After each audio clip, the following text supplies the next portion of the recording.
Folks, I need your help. The bosses here at Chat Sports, they want to start an LA Chargers channel. You may not know this, but our boss, James Yoder, he's a big Michigan guy, and he's got a hard on for Jim Harbaugh. And so they want to do some Chargers coverage around here, and they might make me do it. So please help us out. They said if we get 1,000 likes on today's show, we're not starting the Chargers channel. I don't have to give away some of my time to talk about that team that has no fans anyway. It would be a waste of our time, everybody. So please do your part. Like today's video, and we'll get started with today's show.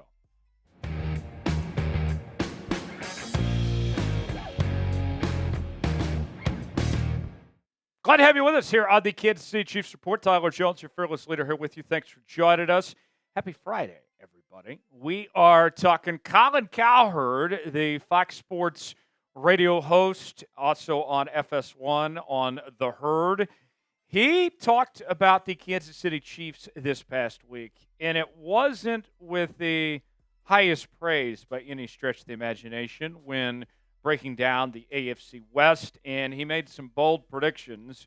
Some might call them stupid predictions, but nonetheless, let's let Colin speak for himself, and we'll react here on the other side. I think Kansas City is a wild card team, and Jim Harbaugh and the Chargers, now that they have their running back situation and offensive tackle set, upgraded receiver. Last year, the only thing that they were missing was juice offensively. Their defense finished almost near the top of the league, from last to near first in 1 year. They built the culture last year, free agency and a draft, and you know Harbaugh is good at the draft. I think they are going to be one of the better teams in the league. I think they are on an 11 to 12 win team. The Chiefs come into the season, which concerns me with offensive line issues, so I like the Chargers to win the division. Big shocker here. Colin Cowherd is wrong again when talking about the Kansas City Chiefs. Just go back to last year, and he was saying, oh, it's not their year. They're not going to make it to the Super Bowl.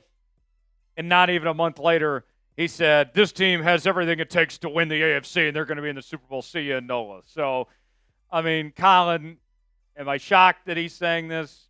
Not one bit.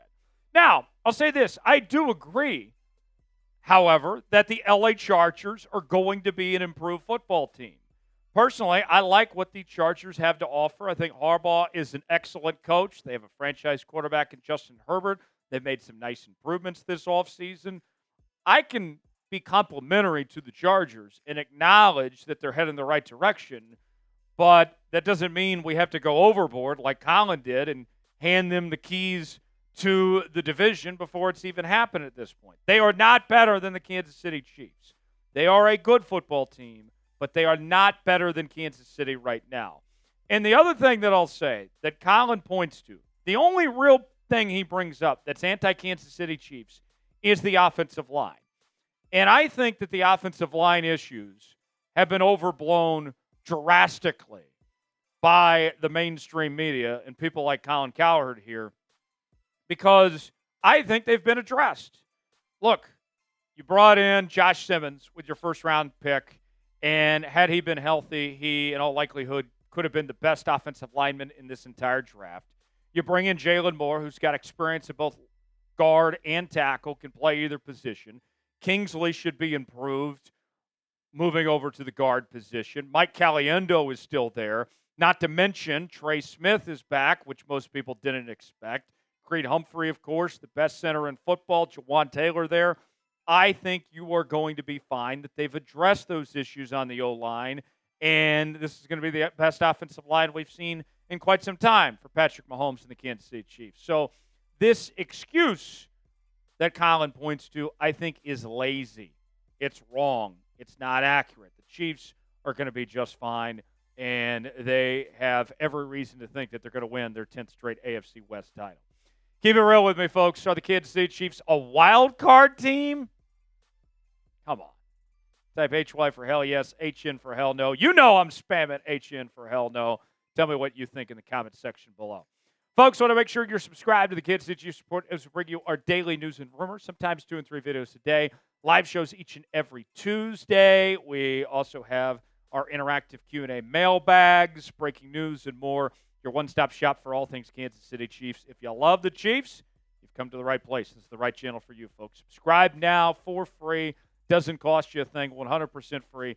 YouTube.com/ChiefsTV. Let's get at least 20 subs off today's video. All of you that love the Kansas City Chiefs, you need to be subscribed, and we appreciate you all. Subscribe now. You'll be glad you did. Now, this seems to be every single year. Somebody out there, one of the big talking heads, wants to be the one that gets to claim that they saw the end of the streak coming, that the end of the Chiefs' reign is here. Everyone is rooting for this team's demise that is not within the kingdom. It is the Chiefs versus the world. Everybody's wanting to see it happen, and everybody's wanting to be the one to say that they saw it coming a mile away. So this isn't anything new. To hear people like Colin and others try to be the one to predict this and say, see, I told you, this was the end of it. This has only been going on for how many years now, where somebody every single year tries to do this? Now, the people that actually know what they're talking about, the guys in the desert, have their odds out for the AFC West, and this has not changed. The Kansas City Chiefs are still the team to beat in the division this year. Let's go to the odds from BetMGM of the AFC West in 2025. The Chiefs favored at -125. The Chargers, their odds are at +33. If you are a betting man, though, you would, if you're trying to make some money here, your bet isn't on the Chiefs. You would want to put some money down on the Chargers or potentially the Broncos at 350 if that's your goal, to try to make a decent return on investment, with LAC at 333 and the Broncos at 350. And then the Raiders are a distant fourth at +1,200 in the division race. I believe, folks, that this division in 2025, it will be tough. It is not going to be easy of what the Kansas City Chiefs are dealing with here. We can acknowledge that we believe that the Kansas City Chiefs will be division champions again, but the path to get there is going to be the toughest they've seen in quite some time. I think the Chargers and the Broncos both will make some noise this season, with both of them coming off playoff appearances a year ago. Both teams made some nice improvements to their roster. They're well coached, but even with that said, they're still not on Kansas City's level at this point in time. Could they be someday? Maybe. That's not out of the realm of possibility. But that day is not 2025. All right? Let's talk for a moment about the rest of the division. Let's dive in. Let's talk about the Chargers for a second. Jim Harbaugh entering his second season as the Chargers head coach, off of 11-6 campaign last season. They brought in some big-time help at the running back position when they struggled to run the football last year.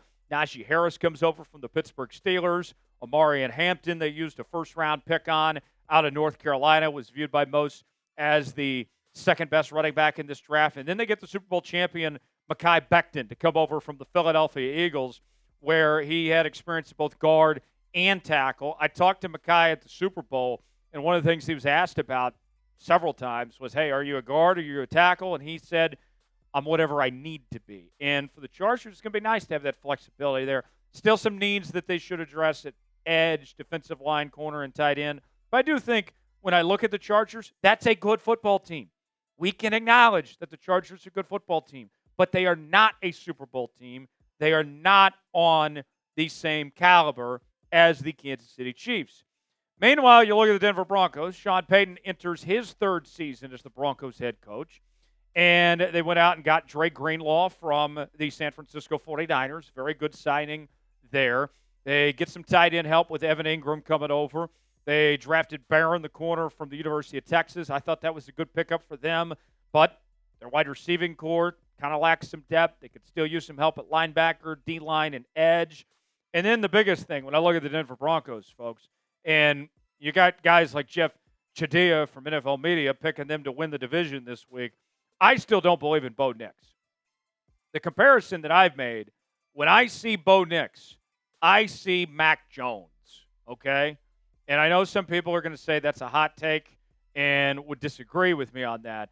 But you look at what Bo Nix did and what Mac Jones did in their rookie seasons, very similar. But the real Bo Nix is eventually going to get exposed for the fraud that he is. Last year, he was behind an incredible offensive line, arguably the best in football there in Denver. And I still can't get over what he did at Auburn when he was extremely inaccurate.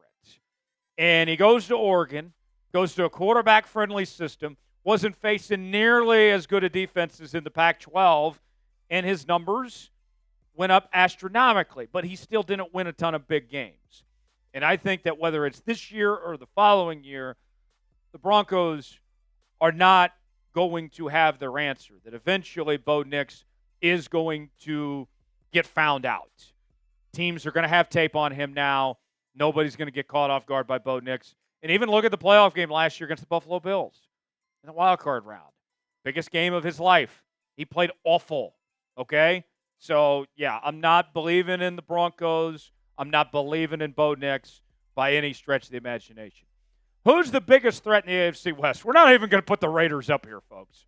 Is it the Chargers or is it the Broncos? Type LAC for Chargers. Type Den for Denver. Tell us in the comments section what you think. The 4th of July is almost here. We have Chiefs 4th of July shirts on sale now at chatsports.com/ChiefsUSA, where you can be representing your favorite team and the greatest country on earth all at the same time. All sorts of different shapes and sizes available. Go see for yourself now. Chatsports.com/ChiefsUSA. We also have other Chiefs merchandise available at that same link. Go to chatsports.com/ChiefsUSA to get yours today. Now, let's go back to where we started with this, with Colin Cowherd's point of predicting that the Chiefs would be a wild card team and the Chargers would be the divisional champions. Let's, for just 1 second here, let's give Colin the benefit of the doubt and say that even if he's right, okay, which I would hate if that's the case, I've made it very clear. I think the Chiefs are winning the division for the 10th straight year. Let's say, worst case scenario, the Chiefs are a wild card team, okay? Does that change anything? No. It makes your path tougher. You're going on the road, essentially, for every game in the playoffs, and you have to play in the wild card round. But wouldn't that be the most dangerous wild card team you could potentially think of? Wouldn't that be a team that everybody would not want to face? If all hell breaks loose, if there's injuries, if Mahomes is out a couple games, or Chris Jones or something, and this team ends up not winning the division, they end up being a wild card team, they very well could still win the whole thing. So even if that happens, I'm not worried about it. They would be fine either way. The over-under, according to BetMGM for the Chiefs right now, is at about 11.5. I'm taking the over. I think this team's going to win at least 14 games this season, potentially more than that. But I'm feeling very confident, despite what some of the haters and the losers like Colin Cowherd are saying. If you enjoyed today's show, do your part. Hit the like button. Let's get 1,000 likes so we don't have to start a Chargers channel, for crying out loud. Hit that like button. We certainly appreciate it. I'm Tyler Jones. Thanks for joining us. Have a great weekend, everybody. We'll see you next time here on the Chiefs Report.